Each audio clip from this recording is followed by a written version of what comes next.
사람들이 호감을 얻는 6가지 방법 섹션.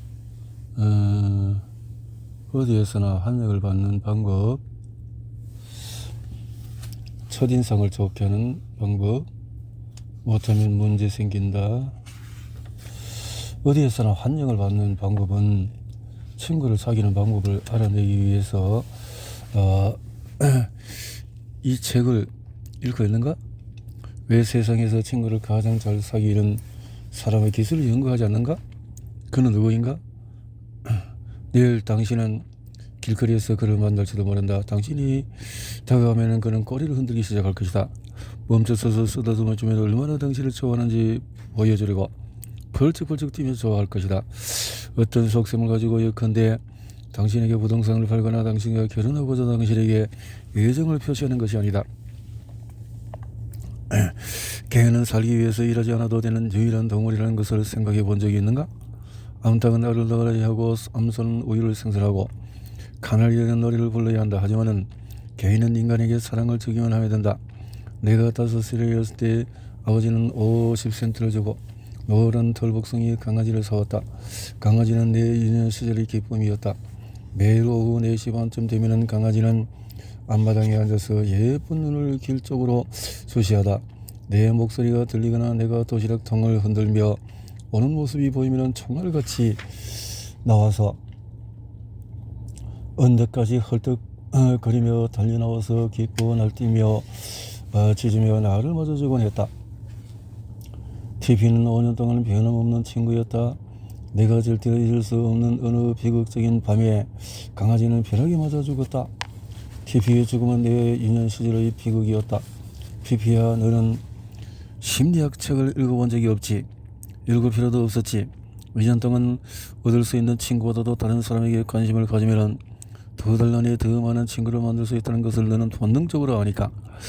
다시 한번 반복하면 2년 동안 다른 사람이 나에게 관심을 갖게 하는 것보다 내가 다른 사람에게 관심을 가지면 2달 안에 더 많은 친구를 사귈 수 있다. 하지만 사람들은 다른 사람이 자기에게 관심을 가지게 하려고 헛수고를 한다. 물론 아무 소용없는 일이다. 사람들은 당신에게 관심이 없다. 하루 종일 오로지 자신에게만 관심이 있을 뿐이다. 뉴욕 전화회사에서 전화통화 중에 가장 많이 쓰이는 말을 조사했는데 추측대로 1인칭 대명사인 나라는 말이 가장 많이 쓰였다. 500건의 전화통화에서 이 단어는 무려 3,990번이나 쓰였다. 당신이 찍힌 단체 사진을 볼 때 누구를 가장 먼저 찾는가? 사람들이 당신에게 관심이 있다는 생각이 들면 이 질문에 답해 보아라. 당신이 오늘 밤 죽으면 과연 몇 명이나 당신의 장례식에 올 것인가? 당신이 사람들에게 먼저 관심을 갖고 있지 않는데 왜 사람들이 당신에게 관심을 가질까? 연필을 잡고 내 질문에 대한 당신의 대답을 여기에 적어라. 우리가 당신이 사람들에게 강한 인상을 주어 사람들이 우리에게 관심을 갖도록 한다면 진정한 친구를 만들 수 없다. 진짜 친구는 그런 식으로 만들어지는 것이 아니다. 나폴레옹은 조세핀을 마지막으로 만났을 때 이렇게 말했다. 조세핀, 나는 지금까지 이 세상에서 누구보다도 운이 좋은 사람이었어. 하지만 지금 이 순간 당신은 내가 의지할 수 있는 유일한 사람이요. 역사가 들은 나폴레옹이 조세핀에게 조차 의지할 수 있었는지 의문을 품는다. 비엔나의 저명한 심리학자 알프레드 아들러는 인생의 의미는 무엇인가 라는 저서를 썼다. 그 책에서 저자는 말한다. 인생에서 가장 큰 어려움을 겪는 사람은 타인에게 관심이 없는 사람이고 타인에게도 큰 해를 끼치게 된다. 인간의 모든 실패는 이런 유형의 인간에게서 비롯된다. 심리학책을 아무리 읽어봐도 이보다 더 의미심장한 글귀를 찾을 수는 없다. 나는 반복은 싫어하지만 아들러의 발언은 너무 심오해서 한 번 더 강조하고자 한다. 인생에서 가장 큰 어려움을 겪는 사람은 타인에게 관심이 없는 사람이고 타인에게도 큰 해를 끼치게 된다. 인간의 모든 실패는 이런 유형의 인간에게서 비롯된다. 나는 뉴욕 대학에서 단편 소설 창작에 관한 강좌를 들은 적이 있다. 강사는 컬리어즈의 편집자이었다. 그는 매일 책상에 올라오는 기사들 중에 하나를 잡고 몇 달랑 만들고도 글을 쓰는 사람이 사람들을 좋아하는지 아닌지를 느낄 수 있다고 말했다. 글을 쓴 사람들이 사람들을 싫어하면은 사람들도 그의 이야기를 싫어하죠. 냉철한 편집장은 소설 창작 강의에서 두 번이나 말을 멈추고 설교처럼 말하는 것에 사과했다. 정말로 자꾸만 설교하듯이 강의가 흘러가네요. 하지만 명심하십시오. 여러분이 작가로 성공하셨다면 사람들에게 흥미를 가져야 합니다. 소설을 쓰는데 이것이 필요하다면 사람과 직접 대면하고 있을 때에도 이 규칙은 적용이 된다. 나는 하워드 서스톤이라는 유명한 마술사가 브로드웨이의 마지막 출연을 하는 저녁에 그의 분장실에 있었다. 40년 동안 그는 전 세계를 여행하며 환상을 만들어내고 관중을 매혹시켰다. 6천만 명 이상의 사람들이 그의 마술쇼를 보러 왔고 그는 $200만 이상의 수익을 얻었다. 나는 그에게 성공의 비밀을 물었다. 학교 교육은 그의 성공과는 상관이 없었다. 그는 어려서 가출해서 불황자가 되어서 화차를 타고 근처 더미에서 자고 집집마다 돌아다니며 음식을 구하고 간판을 보며 글을 익혔다. 그 다음에는 그는 뛰어난 실력을 가지고 있는가? 그는 마술에 관한 책이 많이 나와 있고 많은 사람들이 그가 가는 정도의 마술 실력을 가지고 있다고 했다. 하지만 그는 다른 마술사가 가지고 있지 않은 두 가지가 있었다. 하나는 그는 자신의 개성을 무대에 올리는 능력이 있었다. 그는 흥행의 대가였다. 그는 인간 본성을 잘 알았다. 그가 하는 모든 행동, 목소리, 톤, 모든 눈썹의 움직임이 모두 미리 치밀하게 연습된 것이고 그의 행동은 초단위로 계획된 것이었다. 그러나 이런 것과 더불어 그는 인간에 대한 진실한 관심이 있었다. 그는 나에게 말했다. 많은 마술사들은 관중을 보고 바보들이 많이 받건 저런 멍청이들을 속이는 것은 식은 죽 먹기지 라고 말했다. 하지만 서스톤의 방법은 다른 마술사들과 완전히 달랐다. 그는 나에게 매번 무대에 오를 때마다 스스로 이런 말을 한다고 말했다. 많은 사람들이 내 쇼를 보러 와서 참 감사한 일이야. 내가 잘 살 수 있는 것도 관중 덕분이지. 내가 할 수 있는 한 최선의 공연을 보여줘야겠어. 무대에 나가기 전에 몇 번이고 되풀이 하는 말이 있다고 한다. 나는 관중들을 사랑해. 우습다고? 바보 같다고? 물론 당신은 당신 마음대로 생각할 수 있다. 나는 그저 이 시대의 유명한 마술사 중 한 명이 가진 비법을 여러분에게 알려줄 뿐이다. 슈만 하인크도 나이가 서스톤이 한 말과 비슷한 말을 한 적이 있다.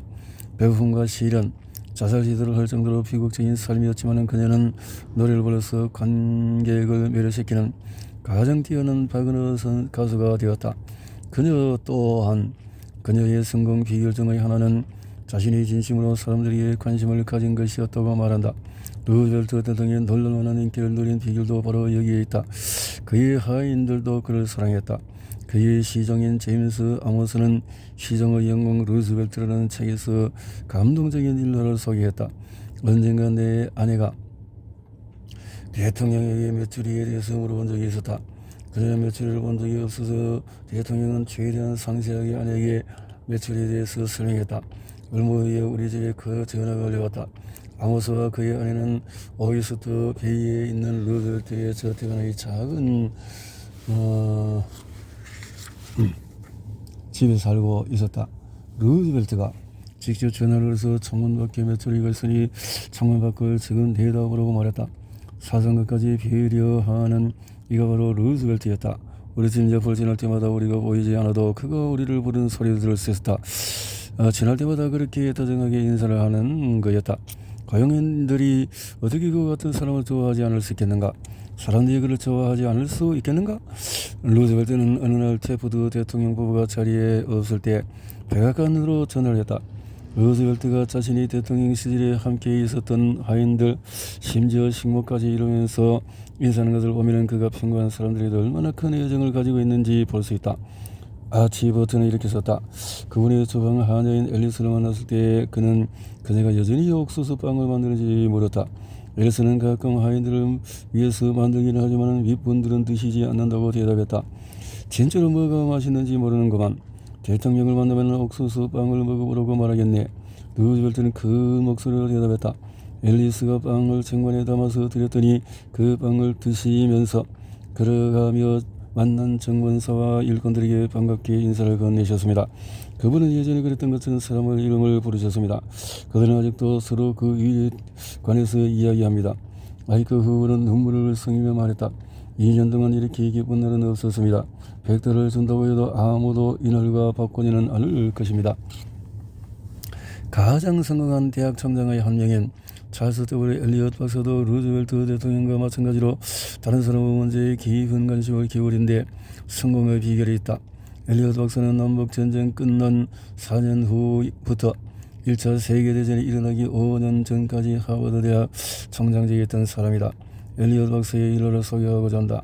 어느 날 그랜든이라는 신입생이 학생 융자금 50달러를 빌리기 위해서 총장실을 방문했다. 융자는 허가되었는데 그랜든은 그때를 이렇게 회상한다.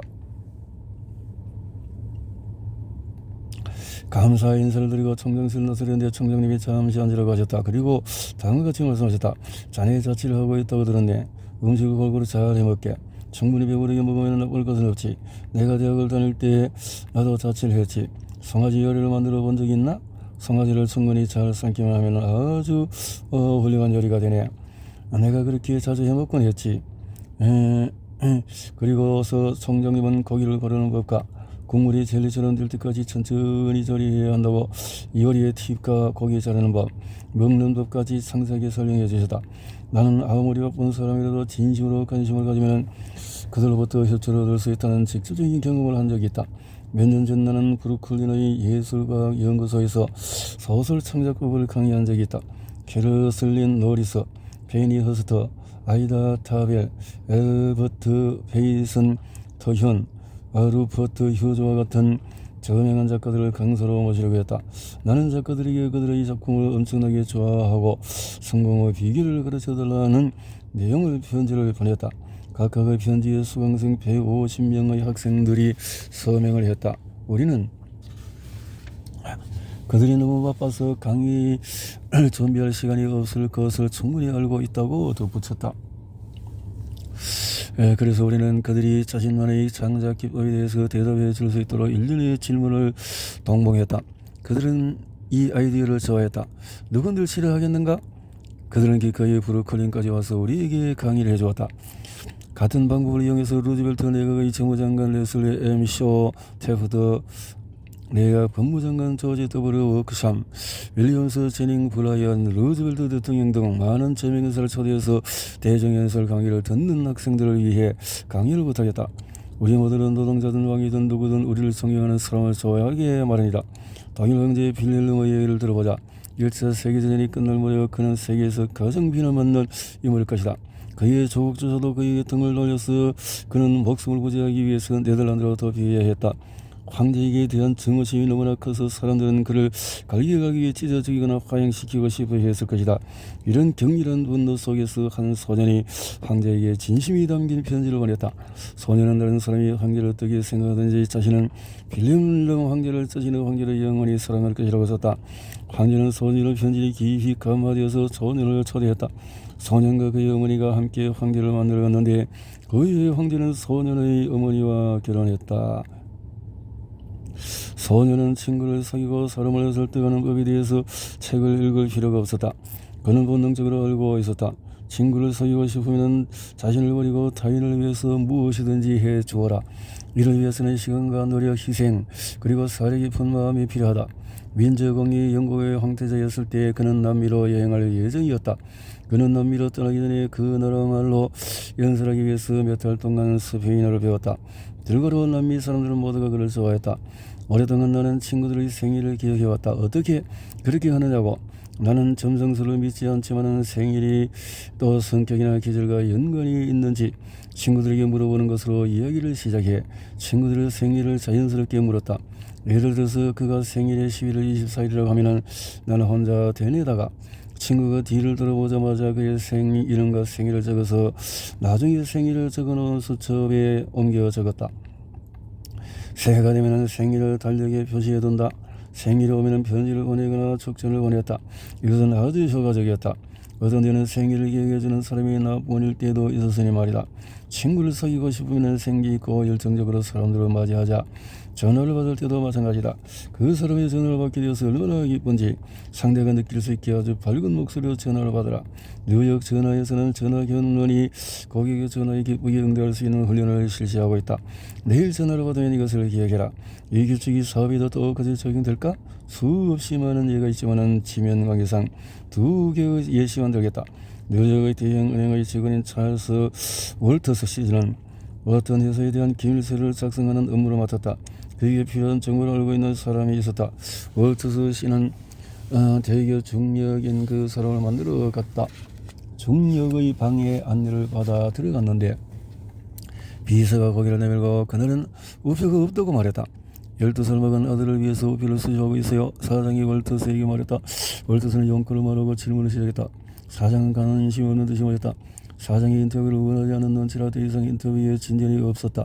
인터뷰는 짧게 끝나버렸다. 사실 어떻게 해야 좋을지 몰랐습니다. 갑자기 비서가 사장에게 한 말이 생각이 나더군요. 우표? 12살 난 아들? 그리고 우리 은행 외환부서가 전 세계 우표를 수집하고 있다는 사실이 갑자기 생각나서요.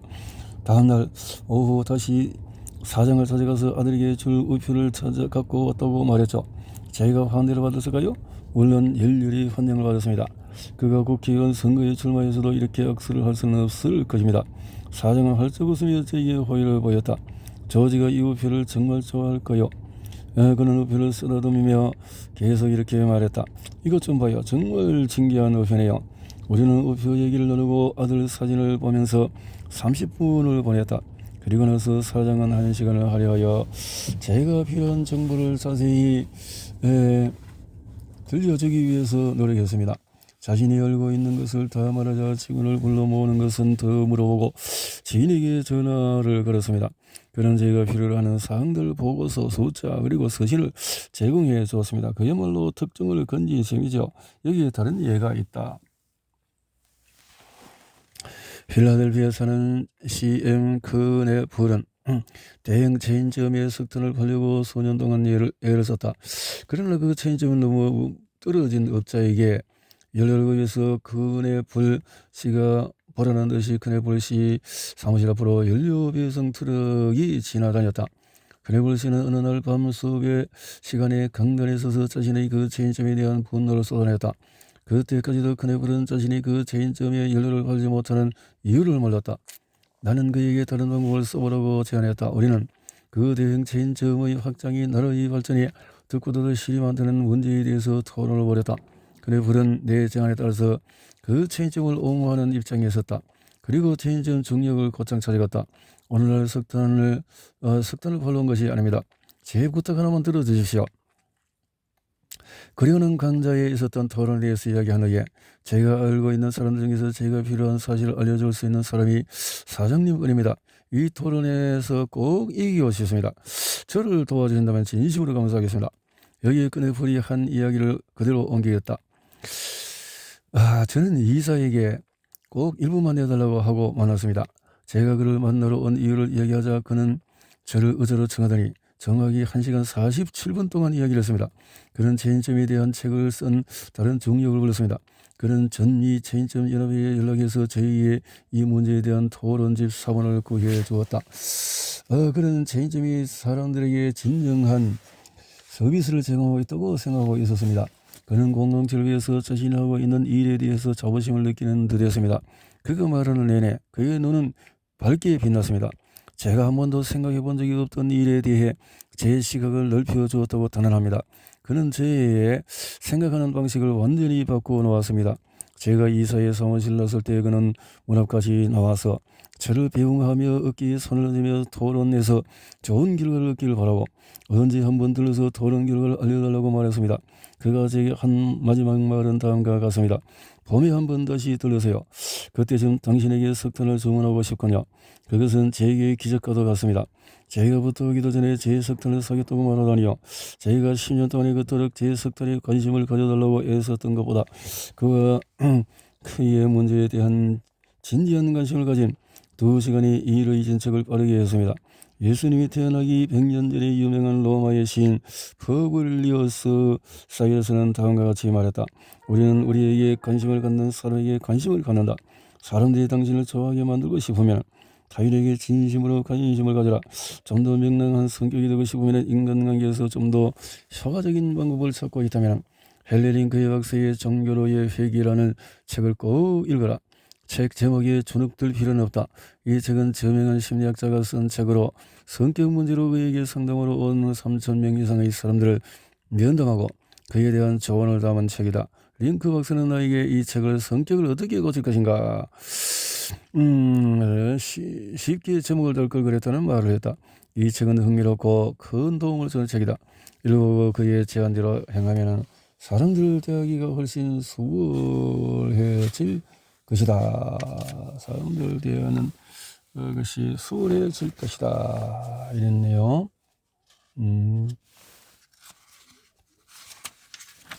한 가지 한 단원 이렇게 쓰여만 구매하지.